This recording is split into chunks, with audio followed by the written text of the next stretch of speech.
بسم الله الرحمن الرحيم، والصلاة والسلام على أشرف المرسلين سيدنا محمد وعلى آله وصحبه أجمعين. السباق الليل العشر، شمروا واجروا على قد ما تقدروا، انجزوا في الأيام دي كل الأعمال اللي تقدروا عليها. قال رسول الله صلى الله عليه وسلم: ما من أيام أحب إلى الله وأفضل من أيام العشر. قيل: ولا مثلهن في سبيل الله؟ قال: ولا مثلهن في سبيل الله إلا رجل عقر جواده وعفر وجهه. وفي رواية أخرى: عقر جواده وأهرق دمه. فإحنا عندنا هنا الأيام دي أيام فرصة كبيرة جدا، من كثرة الدعاء، من ربنا يرزقنا الحج جميعا إن شاء الله السنة الجاية نكون أنا وأنتم في عرفات، من الصدقة، من إطعام الطعام، كل الخيرات، كل الخيرات. طبعا بنكتر قوي من سبحان الله، الحمد لله، لا إله إلا الله، الله أكبر. وبعدين بنقول بعد الصلوات: الله أكبر، الله أكبر، الله أكبر، لا إله إلا الله، الله أكبر، الله أكبر، الله أكبر. ولله أي فرد، بعد كل فرد بنقول الصلاة، بنقول الدعاء ده. في بقى أدعية من مقصورات الدعاء مستحب إنك تدعي بيها في الأيام العشر. أول واحد: لا إله إلا الله وحده لا شريك له، له الملك وله الحمد، يحيي ويميت وهو حي لا يموت، بيده الخير وهو على كل شيء قدير.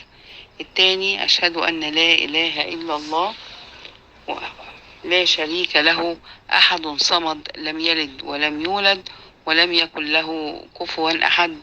وبعدين: أشهد أن لا إله إلا الله لا شريك له وحده لا شريك له، واحد أحد صمد، لم يتخذ له صاحبة ولا ولد. والدعاء اللي بعديه: أشهد أن لا إله إلا الله وحده له الملك وله الحمد، يحيي ويميت وهو حي لا يموت، بيده الخير وهو على كل شيء قدير. الدعاء الخامس: حسبي الله وكفى، سمع الله لمن دعا، ليس وراء الله منتهى. الكلمات دي علمها سيدنا جبريل النبي عليه الصلاة والسلام. ادعوا بيها، كتروا قوي من سبحان الله والحمد لله ولا إله إلا الله والله أكبر.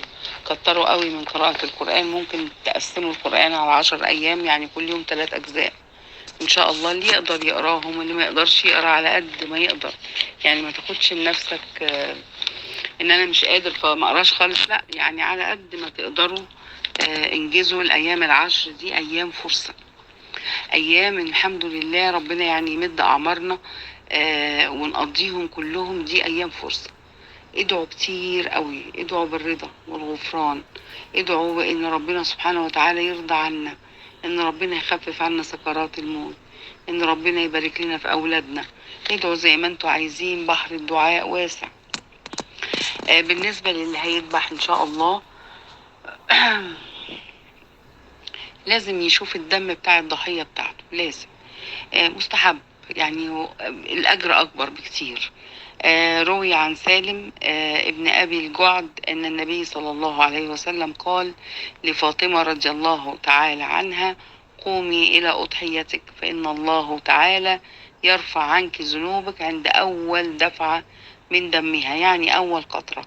وقال عمران ابن الحسين: أخص لها، يعني دي خاصة لأهل بيتك يا رسول الله صلى الله عليه وسلم؟ قال: لا، ولكنها لعامة المسلمين. وعن عائشة رضي الله عنها أنها قالت: قال رسول الله صلى الله عليه وسلم: ضحوا وطيبوا بها نفسا، فإن من أخذ أضحية يوم حلها فاستقبل بها القبلة كان قرنها وفروها ودمائها وشعرها وصوفها ووبرها محظورات له يوم القيامة. أن الدم إذا وقع على التراب فإنه يقع في حرز الله. أنفقوا يسيرا تؤجروا كثيرا. إن شاء الله ربنا يبلغنا لغاية يوم صيام عرفة. إن شاء الله هنتكلم عن الذكر اللي هو خاص بيوم عرفة إن شاء الله. أكثروا من الذكر، أكثروا من قراءة القرآن، اجروا، سارعوا، اتحمسوا. الأيام دي أيام فرصة، مش أيام نضيعها في أي حاجة خسارة. لأن يا عالم يعني هنحضرها تاني ولا لأ.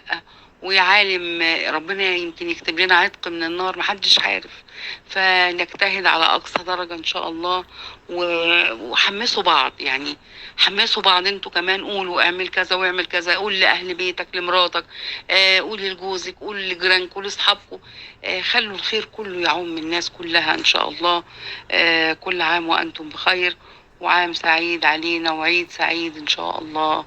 والسلام عليكم ورحمة الله وبركاته.